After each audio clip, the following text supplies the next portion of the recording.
And welcome back to Primetime Sports Tuesday. Let's kick off with football. Now, for years, the CONCACAF Gold Cup was hosted by the United States and Mexico, but all that will come to an end as the governing body has decided to spread the tournament across the region. As a result, Jamaica will find itself on the pages of history as the island will get the chance to host a part of this year's tournament. Riding on the historic feat of the Reggae Girls qualifying for a global tournament, Jamaica will get the chance to add to their golden run as the CONCACAF Gold Cup comes to Kingston. Jamaica was chosen to host a round of matches in Group C, which includes themselves and Honduras. The round in the form of a doubleheader will take place on June 17 at the National Stadium.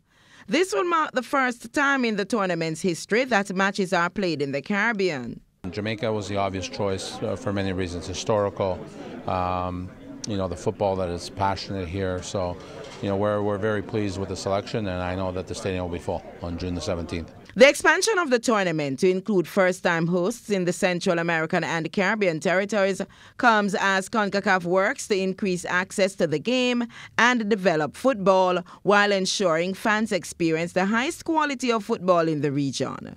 I think the way we do it, we have opportunities to increase, down the road in the future, even more venues in outside regions outside the U.S. But I think for now, this is a very good start, and we look forward to bringing a doubleheader here on June the 17th. To host the games in Jamaica is a feather in the cap of the Jamaica Football Federation. Again, I want to express my highest regard and appreciation to CONCACAF and its president, Victor Montegliano.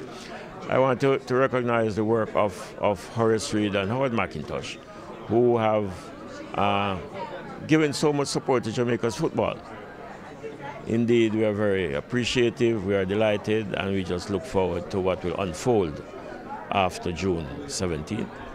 Although CONCACAF's director of football in the Caribbean, Horace Reed, didn't have much of a say in Jamaica hosting the games, he says once he got into the regional body, his motivation was to help the Caribbean. I'm always happy to do whatever I can to enhance the sport of football in Jamaica and Jamaica on a whole. So it's just natural that once I have an opportunity to do that, then I take the steps to do it.